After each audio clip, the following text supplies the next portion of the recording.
பார்த்தீங்கன்னா 2025 ஆரம்பத்தில் அதை வெளியிடுவதாக இருக்கின்றோம். குறிப்பாக தமிழக மக்களுக்கு மத்திய அரசினுடைய பணம், மத்திய அரசை பொறுத்தவரை தமிழகத்திற்கு 10 லட்சம் கோடி ரூபாய்க்கு மேலே கொடுத்துருக்காங்க. மாநில அரசு ஒரு ஆண்டு 3 லட்சம் கோடி பட்ஜெட் போடுறாங்க. சராசரியாக 3-4 ஆண்டுகள் முடிந்திருக்கிறது. கிட்டத்தட்ட 17 லட்சம் கோடி ரூபாய் எப்படி செலவாயிருக்குங்கிற மக்களுக்கு நாம சொல்லணும்னு நினைக்கிறோம். அதெல்லாம் டெண்டர். அந்த டெண்டரை யார் எடுக்கிறாங்க? மத்திய அரசுடைய டெண்டரை யார் எடுக்கிறாங்க? ஹைவே டெண்டரை யார் எடுக்கிறாங்க? சத்துணவு டெண்டரை யார் எடுக்கிறாங்க? எடுப்பவருடைய நிறுவனம் என்ன, பேர் என்ன, எத்தனை முறை எடுத்திருக்காங்க? அவர்களுக்கும் திமுகவுக்கும் சம்பந்தம் இருக்கா? கூட்டணி கட்சிக்கு டெண்டர் போயிருக்கா? அங்கங்க அட்ஜஸ்ட்மெண்ட் பாலிடிக்ஸ் நடக்குதா? ஒரு எம்எல்ஏ தான் டெண்டர் முடிவு செய்வாங்க, ஒரு முறை நீ ஒரு முறை நான். இதையெல்லாம் டிஎம்கே பார்ட் 3 ஃபைல்ஸ் வெட்ட வெளிச்சமாக காட்ட இருக்கிறதுங்க. அதே நேரத்தில் கூட்டணி கட்சி, அதில் மிக முக்கியமாக இருக்கக்கூடிய அகில இந்திய கட்சி, அந்த கட்சி எடுத்திருக்கக்கூடிய ஒரு டெண்டர், ஒரு தலைவர், முக்கியமான தலைவர் எடுத்திருக்கக்கூடிய டெண்டரும் இதில் முதலாக வரும்.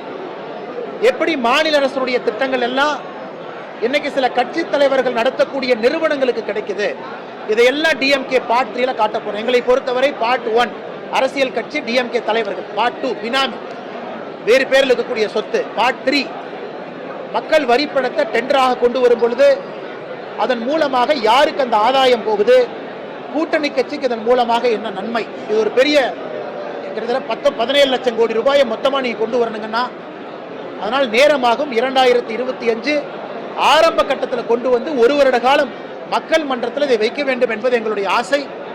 அதற்கான கிட்டத்தட்ட முழு தயாரிப்பு வேலையும் முடியும் தருவாயில் இருக்கு. அதை கிராஸ் செக் பண்ணிக்கிட்டு இருக்கோம். ஏன்னா டிஎம்கே 1 டிஎம்கே 2 என் மீது தொடுத்திருக்கக்கூடிய மாநிலஸ்த வழக்கு இன்னைக்கு 1200 கோடி ரூபாயை தாண்டி இருக்கு. அதனால் டிஎம்கே பார்ட் 3 அவங்க எல்லாம் தொடுப்பாங்க, தயாராக இருக்கின்றோம். இருந்தும் மக்கள் மன்றத்தில் இது உண்மையாக வெளிப்படையாக நம்ம சொல்லி இருக்கக்கூடிய டேட்டா பார்ட் 1 அவங்களால ப்ரூவே பண்ண முடியல, இது பொய் அப்படின்னு. பார்ட் 2 அதே போல, பார்ட் 3 அதே போல இருக்கும் என்பது எங்களுடைய நம்பிக்கை. கொஞ்சம் சமயம் வேணுங்கன்னா முடியும் தருவாயில் இருக்கு. நிச்சயமாக தமிழக அரசியலை புரட்டி போடக்கூடிய தன்மை டிஎம்கே பார்ட் 3 இருப்பது என்பது என்னுடைய தீர்க்கமான ஒரு நம்பிக்கை.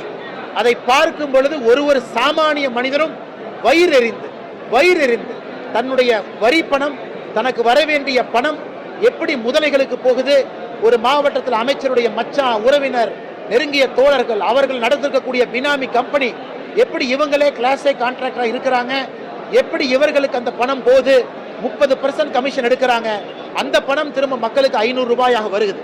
இதையெல்லாம் காட்ட வேண்டும் நோக்கம் நிச்சயமா நான் காட்டுவோம்.